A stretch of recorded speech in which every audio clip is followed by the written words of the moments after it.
Hello, everyone. You're welcome to another episode of Flashes of Dynamic Youth Thought from the stable of SIPCC Global Youth of Salvation International Prayer Christian Church.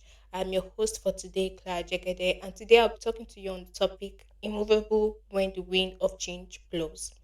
Now, what does the wind of change look like? One, it looks like maybe losing someone that you thought would stay forever or failing at something that you thought would work. Now, what does the wind of change look like? One, the pressure to do what everyone else is doing. Two, failing at something you thought would work. Three, losing someone you thought would stay forever. Four, moving to a new city, a new house, or a new school, or probably a new phase of life. And last one, experiencing growth that feels uncomfortable to you. But what I'm trying to say is change is not your enemy. It is not the enemy.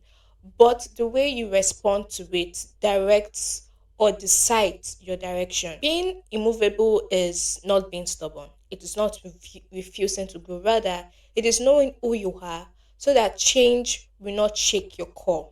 For example, a tree bends according to the direction of the wind, but its root keeps it from breaking, it keeps it from falling. That's why I'm trying to explain that your vision, your value, and your identity must be rooted so deeply that when life throws surprises at you, you will not fall even though you're swayed. For example of immovable people, I would say Nelson Mandela.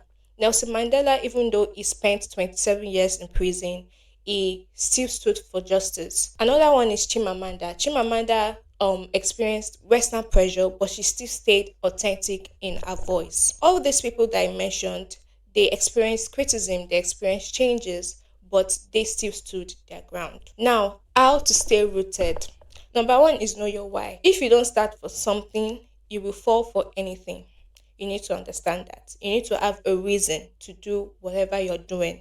Another one is to build your inner strength. You need to practice resilience, not just reaction. Another one is stay teachable, not shakeable. Growth is good, but not at the cost of losing yourself. Now, I want you to also understand that when the wind of change blows, don't panic, don't shrink, and don't compromise your values just to fit in. Instead, breathe, adjust, and adapt. I hope you were able to take one or two things from what I have said today, and I hope you'll be able to use it in your day to day living. Please do not forget to follow us on all of our social media platforms at SIPC Global Youth and SIPC Global. And also shout out to View Radio for partnering with us on today's episode. And also do not forget to follow them on all of their social media platforms and on Facebook as View Radio Media. I remain your host, Clara. See you next time. Bye.